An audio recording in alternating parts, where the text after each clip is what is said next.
केंद्रीय यंत्रणांचा परत एकदा फारसी वाढताना दिसतोय का आणि त्याचा मागचा उद्देश काय आहे? असं आहे की सरकार अस्थिर करण्याचा जो प्रयत्न आहे तो अशा माध्यमातून करणं हे थोडंसं सुडाचं, द्वेषाचं, असूयेचं राजकारण आहे. विरोधी पक्ष म्हणून सरकार अस्थिर, सत्ताधाऱ्यांना अस्थिर करणं हा त्यांचा धर्म आहे, हे त्यांचं काम आहे, त्याच्यात काही गैर नाही. पण अशा पद्धतीने करणं हे मात्र चुकीचं आहे असं माझं मत आहे. तुम्हाला मुख्यमंत्र्यांच्याच नातेवाईकांकडे आता ही रेड झाल्यामुळे सरकारला धोका निर्माण झाली अशी एक चर्चा विरोधकांकडून सुरू झाली. असं मी एक गोष्ट तुम्हाला सांगतो की तुम्ही आम्हाला जेवढे डिवचाल तेवढे आम्ही जास्त जवळ येऊ. तुम्ही आम्हाला डिवचाल म्हणून आम्ही कोसळून पडू असं शक्य नसतं. हा जगाचा नियम आहे की तुम्ही मुंगीच्या वारुळाला असा टिचकी मारून बघा, पटकन सगळ्या मुंगळ्या जवळ. त्याच्यामुळे हा सिंड्रम असतो. आता त्यांची ही मानसिकता असेल की असं करून घरात घुसून आपण सरकार पाडू, तर महाराष्ट्राच्या जनतेला हे सगळं उघड्या डोळ्यांनी दिसतं ना काय चालू आहे. महाराष्ट्राची जनता एवढी दूधखुळी आणि आंधळी तर नाहीये. त्यांना दिसतंय काय सुडाचं असूयेचं राजकारण चालू आहे, त्यांना दिसतंय. आता पाहुणे जर सगळ्यांच्याच घरी राहिले,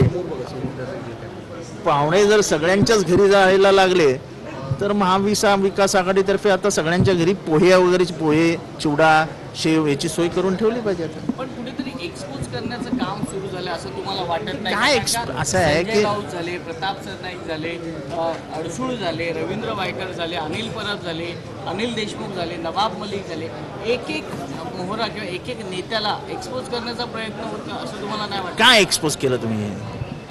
काय एक्सपोज केलं? अनिल देशमुखांच्या घरी 90 धाडी पडल्या. किती? 90. काय काय काय घबाड मिळालं तुम्हाला? असं आहे की लोकशाहीमध्ये एखादा कायदा असा करायचा की ज्या कायद्यामध्ये जामीनच होत नाही आणि त्याची भीती घालायची, हाच मुळात लोकशाहीचा मुडदा पाडणे. डॉक्टर बाबासाहेब आंबेडकर यांच्या संविधानामध्ये त्यांनी सांगितलं होतं की प्रत्येकाला बेल हा मिळालाच पाहिजे. अनटिल अनलेस असं करू नका, कोणाला जामीन नाकार हे कायद्याचं म्हणजे कायद्याचाच गळा घोटणं आहे.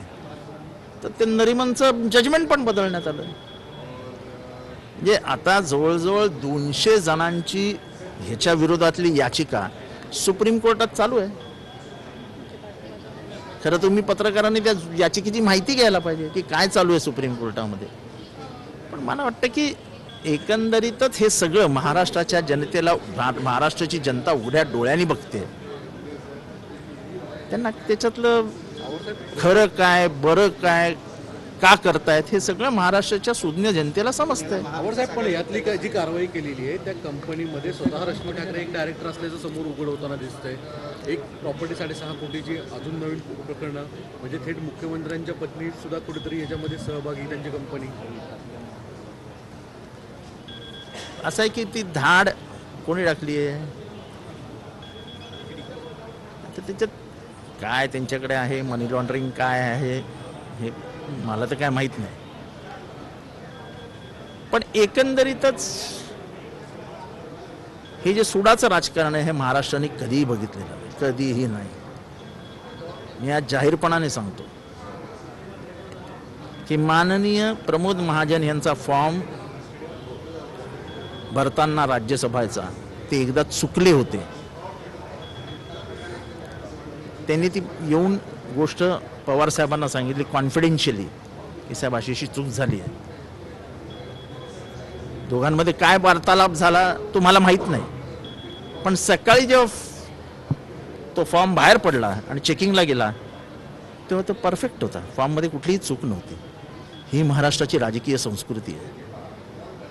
जेव्हा तृप्तीमध्ये नितीन गडकरींवर हल्ला झाला तेव्हा समर्थपणाने त्यांच्या मागे उभा राहा असं मला पवार साहेबांनी सांगितलं की नितीनची काही चूक नाही आहे. ते मला बीबीसीला इंटरव्ह्यूला बोलवलेलं जेव्हा लंडन बीबीसी होती की जितेंद्र जा, उभा राहा आणि त्यांचा डिफेंड कर.